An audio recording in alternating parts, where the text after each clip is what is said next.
Over the next 60 days, I'm going to do everything I can to mobilize and energize the American people against this catastrophic deal, because I think it is a profound threat to the safety and security of America, and we need a commander-in-chief that will defend this nation. As to the Clintons, I've been dealing with this crowd for 20 years. I'm fluent in Clinton speak. When he says, Bill says, I didn't have sex with that woman, he did. When she says, I'll tell you about building the pipeline when I get to be president, means she won't. And when she tells us, trust me, you've got all the emails that you need, we haven't even scratched the surface. So I understand this crowd, and I can beat them, and if we can't beat them, it doesn't matter. You can secure the border. It takes boots on the ground. It takes the security fencing in the metropolitan areas, and you have aviation assets. That's what you have to do. I know how to secure that border. If you're like me, President of the United States, I will promise you one thing: the will to secure that border will reside in the Oval Office. We need to tell them the truth. We need to tell them that we're living now much longer and much better quality of life. That's a blessing. So we need to increase the retirement age over a period of time. I've said 2 years over the next 25 years.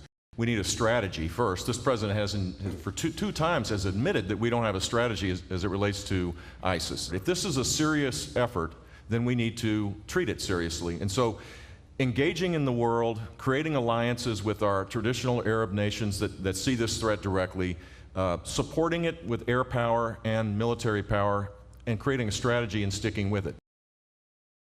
Honestly, our government has gotten bigger and bigger every year for almost 50 years. You have to invest in those things that are priority: securing the border, helping people who truly need help, and you need to quit spending money where you're wasting money.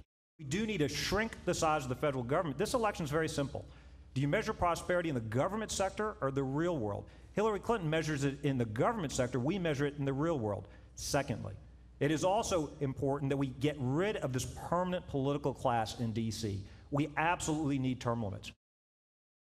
Essentially, college is a working expense, and so I would let you deduct it as a working expense over and throughout your entire working career. And I think this makes more sense than the president who just says, hey, it's going to be free. There's no free lunch. You can't just offer free education. But I think tying it to work and making it deductible is a good idea. I want clean air, clean land, clean water, but I want an economy that my children and grandchildren someday can grow in as well. And so the two have to go hand in hand. This proposal today, like I said, is a buzzsaw to the nation's economy, and we need a leader in the White House who's going to actually recognize that balance.